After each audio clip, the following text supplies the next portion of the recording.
दोस्तों, आप सभी का स्वागत है आपके अपने YouTube चैनल पर। दोस्तों, 18वीं शताब्दी तक दुनिया का हर एक इंसान प्राचीन समय की महान मानव सभ्यताओं से पूरी तरह से अनजान था। पुरातत्व खोजकर्ताओं ने अगर इन प्राचीन सभ्यताओं को आज ना खोजा होता तो आज भी हम इनसे अनजान ही रहते। इन्हीं प्राचीन सभ्यताओं में से एक है मेसोपोटामिया की सभ्यता, जिसे महान मानव सभ्यताओं में से एक गिना जाता है, जहां पर अगर कोई संभोग नहीं करता था तो उसे एक पापी की नजर से देखा जाता था। तो दोस्तों, आज की इस वीडियो में हम आपको प्राचीन मेसोपोटामिया के बारे में कुछ ऐसे इंटरेस्टिंग फैक्ट्स बताएंगे जिसको सुनने के बाद इस सभ्यता के बारे में आपको जानने की जिज्ञासा और ज्यादा बढ़ जाएगी। लेकिन वीडियो में आगे बढ़ने से पहले मैं आपसे कहना चाहूंगा, वीडियो के नीचे लाल रंग के सब्सक्राइब वाले बटन को दबाकर आप भी हमारे सब्सक्राइबर्स की फैमिली का हिस्सा बन जाइए। तो चलिए आपको ले चलते हैं प्राचीन मेसोपोटामिया की ओर। दोस्तों, सबसे पहले हम आपको बताते हैं कि मेसोपोटामिया सभ्यता का जन्म कैसे हुआ। दोस्तों, आज जहां पर इराक, कुवैत और सीरिया जैसे बड़े देश स्थित हैं, एक प्राचीन समय में मेसोपोटामिया सभ्यता का मुख्य केंद्र हुआ करते थे। मेसोपोटामिया मूल रूप से दो शब्दों से मिलकर बना है, मेसो और पोटामिया। मेसो का अर्थ है मध्य यानी कि बीच में, जबकि पोटामिया का अर्थ नदी होता है। मेसोपोटामिया की सभ्यता दजला और फरात दो नदियों के मध्य क्षेत्र में जन्मी और धीरे धीरे इन दो नदियों के बीच ही इस सभ्यता का विकास हुआ। इन नदियों के किनारे पर सुमेरिया, बीच में बेबीलोनिया तथा उत्तर में असीरिया सभ्यता का विकास हुआ। मेसोपोटामिया में 4 प्रसिद्ध सभ्यताएं हुई, जो कि सुमेरिया, बेबीलोनिया, असीरिया और कैल्ड्रिया थी। दोस्तों, मेसोपोटामिया की प्रसिद्ध सभ्यताओं की बात आ ही गई है तो आप लोग को बताते हैं कि कैसे वहां की बेबीलोनिया सभ्यता का मानना था कि अगर कोई वहां इंसान संभोग नहीं करता है तो उसे एक बहुत बड़ा पाप माना जाता है और संभोग ना करने वाले व्यक्ति को पूरी उम्र भर एक पापी की नजरों से देखा जाता था। जी हां, आपने बिल्कुल सही सुना। मेसोपोटामिया सभ्यता में बनी नक्काशियों से मिली जानकारी के अनुसार वहां पुरुषों के संभोग के लिए एक ऐसा स्थान बनाया गया था जहां पर हर महिला को उसके जीवन में एक बार जरूर भेजा जाता था। महिला के वहां पहुंचने के बाद जो भी आदमी सबसे पहले उसकी गोद में सिक्का उछाल कर डाल देता था, उसे ही उस महिला के साथ सबसे पहले संबंध बनाने का अधिकार प्राप्त होता था। और दोस्तों, बेबीलोनिया में सेक्स पार्टी आम बात हुआ करती थी। इसकी शुरुआत डिनर पार्टी की तरह हुआ करती थी और जैसे जैसे रात होती जाती ये पार्टी डिनर पार्टी से सेक्स पार्टी में बदल जाया करती थी और पार्टी में मौजूद पुरुषों की रातें रंगीन हो जाया करती थीं। दोस्तों, अब हम आपको बताते हैं वहां के बारे में एक ऐसा वियर्ड रूल जिसको सुनने के बाद आपके होश उड़ जाएंगे। दोस्तों, बेबीलोनिया सभ्यता में मैरिज मार्केट का भी उल्लेख मिलता है। इतिहासकारों के मुताबिक वहां पर एक बड़ा बाजार लगता था जिसमें हर उम्र की महिलाओं को लाया जाता था और फिर उनकी बोली लगाई जाती थी और सबसे ज्यादा पैसे देने वाला शख्स महिला को खरीद लेता था। लेकिन उनको अपनी शादी का आधिकारिक दर्जा लेने के लिए आपस में शारीरिक संबंध बनाने होते थे। दोस्तों, ये सुनकर आपको उधर के लोगों की जिंदगी ऐश वाली लग रही होगी, लेकिन ये भी ध्यान से सुन लीजिए, अगर वहां कोई किसी से बेवफाई करता था तो उसे कड़ी से कड़ी सजा दी जाती थी। अगर वहां पर कोई पत्नी अपने पति को धोखा देते हुए पकड़ी जाती थी तो उसे पानी में डुबोकर मार दिया जाता था। ऐसा उधर के राजा हम्मुराबी के कहने पर किया जाता था। इसके बारे में उनकी संहिता में विस्तार से उल्लेख किया गया है। दोस्तों, अब हम आपको बताते हैं कि कैसे सभ्यता के लोगों की वजह से आज हम लोग समय के बारे में आंकलन कर सकते हैं। वहां के लोगों ने पृथ्वी के चारों ओर चंद्रमा की परिक्रमा के अनुसार एक पूरे वर्ष का 12 महीनों में विभाजन, एक महीने का 4 सप्ताहों में विभाजन, एक सप्ताह का 7 दिनों में विभाजन किया। ये सब हम लोग की रोजमर्रा की जिंदगी का एक महत्वपूर्ण हिस्सा है जो मेसोपोटामिया के लोगों की वजह से ही आज हमें मिला है। बाद में बेबीलोनिया सभ्यता के लोगों ने ही बेस 60 सिस्टम की खोज भी की, जिससे इन्होंने 1 घंटे में 60 मिनट और 1 मिनट में 60 सेकंड्स और एक सर्कल 360 डिग्री का होता है, इसके बारे में भी बताया। समय का ये विभाजन सिकंदर के उत्तराधिकारियों ने भी अपनाया।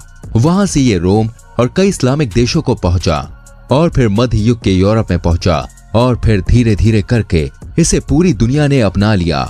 इतना ही नहीं दोस्तों, इस सभ्यता के लोगों ने ही भाग करना, वर्गमूल निकालने की विधि और चक्रवर्ती ब्याज ज्ञात करने की शुरुआत भी की थी।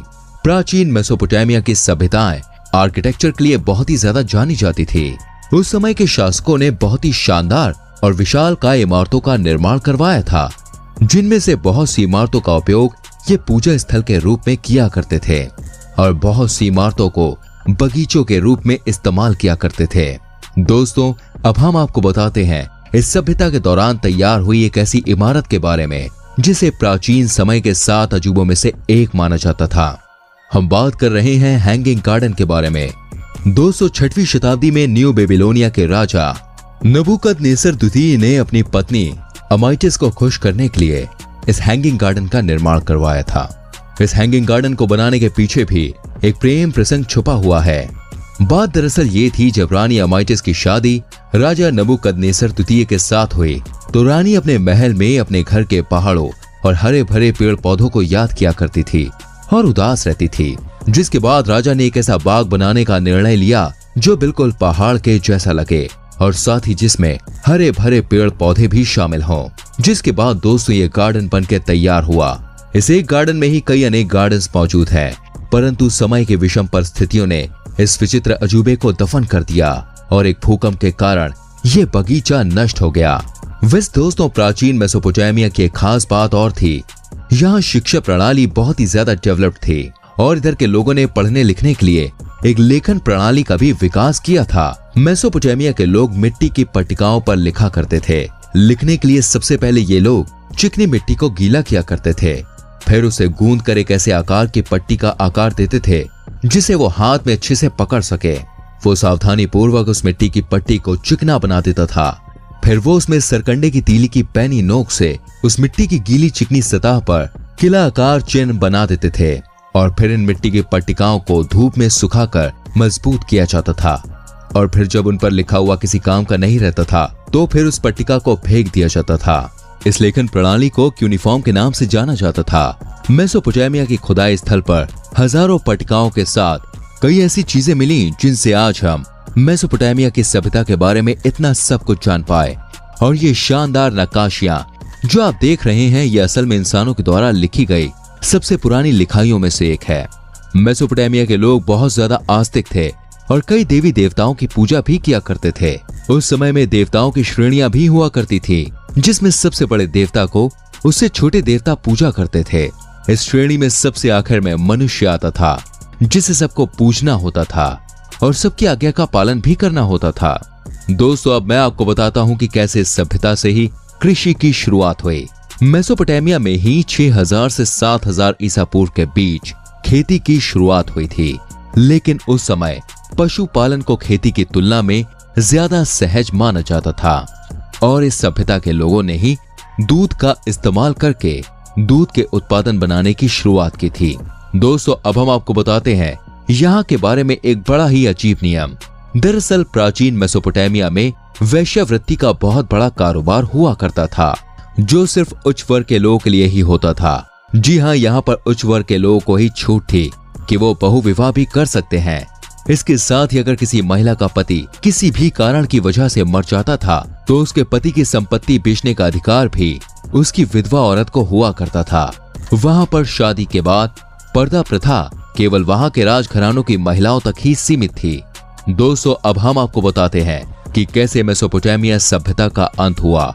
इतिहास गवाह रहा है कि जब भी कोई सभ्यता ने जन्म लिया है तब कोई न कोई उसके पतन का कारण भी बना है।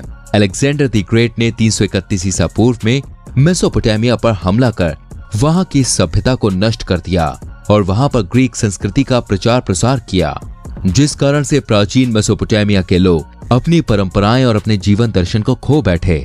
लेकिन फिर इस सभ्यता को हजारों साल बाद दोबारा से खोद कर निकाला गया।